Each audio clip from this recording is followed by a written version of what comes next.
विधिमंडळ कामकाज सल्लागार समितीची 1 डिसेंबरला बैठक, अधिवेशनाची तारीख 1 डिसेंबरला ठरणार। ठाकरे बंधू एकत्र आल्यानंतर राज्यात मोठा बदल होईल, ज्येष्ठ नेते चंद्रकांत खैरे यांनी व्यक्त केला विश्वास। सत्ताधारी फक्त भूलथापा देतात, मात्र हे दोन भाऊ राज्यात मोठा बदल करतील, विश्वास व्यक्त।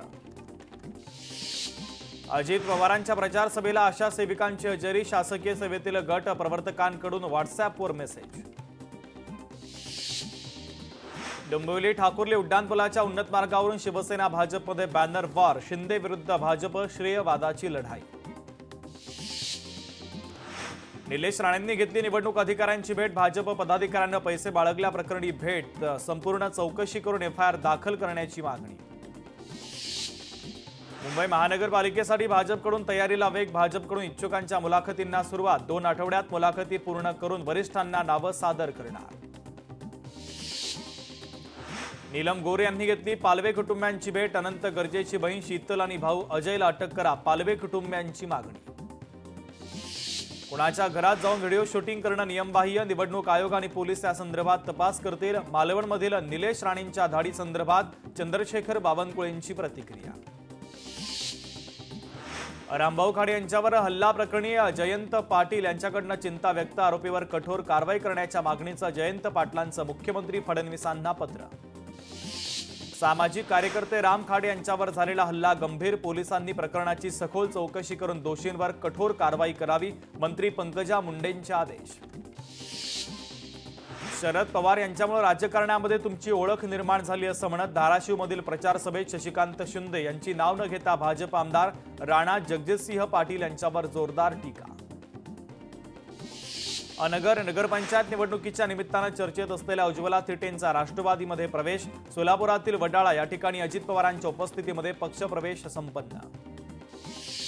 मुंबई भाजप अध्यक्षांच्या इंग्रजी पाटीवरून नवा वाद, मराठी एकीकरण समितीनं गोवर्धन देशमुख यांच्या महापालिकेकडे तक्रार केली, तर अमित साटम कार्यालयावर मराठी भाषेतील फलक लावणार का याकडे सर्वांचं लक्ष। कन्नडच्या आमदार संजना जाधव यांच्या भाषणानं राजकीय वर्तुळामध्ये चर्चा, मी आता 20 ते 25 वर्ष सत्ता सोडणार नाही, नगरपरिषद निवडणुकीच्या प्रचारादरम्यान केलेलं वक्तव्य आता चर्चेचा विषय। रवींद्र चव्हाणांच्या माध्यमातून भाजप कार्यकर्त्याच्या घरी पैसे इंस्टाग्राम लाईव्ह करत निलेश राणेंचा आरोप, निलेश राणेंची विजय किंजवडेकरांच्या घरावर धाड।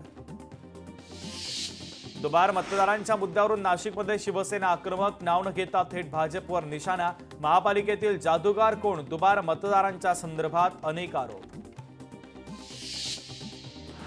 अजित पवार यांच्या समोर महिलेनं गाऱ्हाणं मांडलं, अजित पवारांच्या सोलापूर दौऱ्यादरम्यान महिलेनं व्यासपीठावर जाऊन घेतली भेट, अजित पवारांच्या अधिकाऱ्यांना दखल घेण्याच्या सूचना। यवतमाळ निवडणुकीमध्ये माजी मुख्याधिकारी वंचित आघाडीचे उमेदवारांचे अर्ज बाद, तर काँग्रेस आणि अपक्ष उमेदवारांना कोर्टाचा दिलासा। काँग्रेस पक्ष संपण्यात जमा झाला, हर्षवर्धन सपकाळांना त्यांचा कार्यकर्ता ओळखत नाही, नवनीत राणांचा टोला।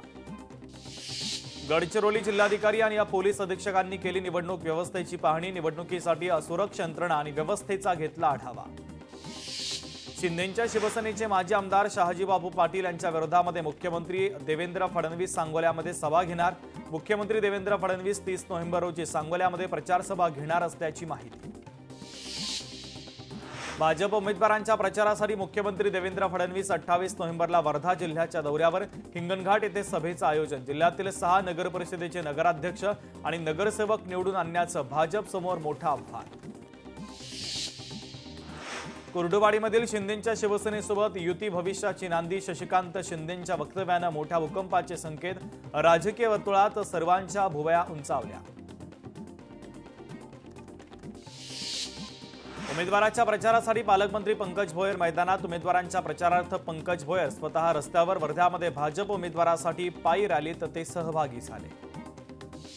वर्ध्यात भाजपच्या माजी नगरसेवकांचा शिंदेंच्या शिवसेनेमध्ये जाहीर प्रवेश, शिवसेना नेत्या आमदार मनीषा कायंदे यांच्या हस्ते शिवसेनेमध्ये जाहीर पक्षप्रवेश। माजी मंत्री बसवराज पाटील उमेदवारासाठी मैदानात, धाराशिवच्या मुरुममधील उमेदवारांसाठी प्रचार, भाजपच्या उमेदवारांना निवडून देण्याचं मतदारांना आवाहन। सांगलीतील उरण ईश्वरपूर नगर परिषद निवडणुकीमध्ये हाय व्होल्टेज ड्रामा, उमेदवाराला जीवे मारण्याची धमकी दिल्याचा राष्ट्रवादी काँग्रेसच्या शरद पवारांच्या राष्ट्रवादीवर आरोप। राज्यात निवडणुकांसाठी रणधुमाळी सुरू, मात्र मराठवाड्यातील प्रचाराकडे काँग्रेस आणि शरद पवारांच्या राष्ट्रवादीच्या नेत्यांचं दुर्लक्ष। प्रचाराकडे स्टार प्रचारकांनी पाठ फिरवल्याचं चित्र। मुंडवा जमीन घोटाळा प्रकरणी पुणे पोलिसांकडून नोंदवण्यात आले मूळ वतनदारांचे जबाब। एकूण 25 ते 30 जागा मालकांचे जबाब नोंदवण्यात आले। मुख्यमंत्री देवेंद्र फडणवीस यांची 30 नोव्हेंबर रोजी अक्कलकोटमध्ये प्रचार सभा। 3 दिवस नगर परिषदेच्या निवडणुकीसाठी मुख्यमंत्र्यांची सभा। आमदार सचिन कल्याण शेट्टी यांची माहिती। विरोधकांनी कुटुंबामध्ये फूट पाडण्याचा प्रयत्न केला, मात्र न्यायदेवतेने आमच्यावर विश्वासावर शिक्कामोर्तब केला। उज्ज्वला थिटे यांचा अर्ज फेटाळल्यानंतर नगराध्यक्ष म्हणून निवडून आलेल्या प्राजक्ता पाटील यांची पहिली प्रतिक्रिया। महाराष्ट्र एकीकरण समितीच्या कार्यकर्त्यांनी घेतली प्रताप सरनाईकांची भेट। एसटीच्या विविध मागण्यांसंदर्भात केली चर्चा। बीडमधील संतोष देशमुख हत्या प्रकरणी बीडच्या विशेष मकोका कोर्टामध्ये आजची सुनावणी पार पडली। पुढची सुनावणी आता 12 डिसेंबरला।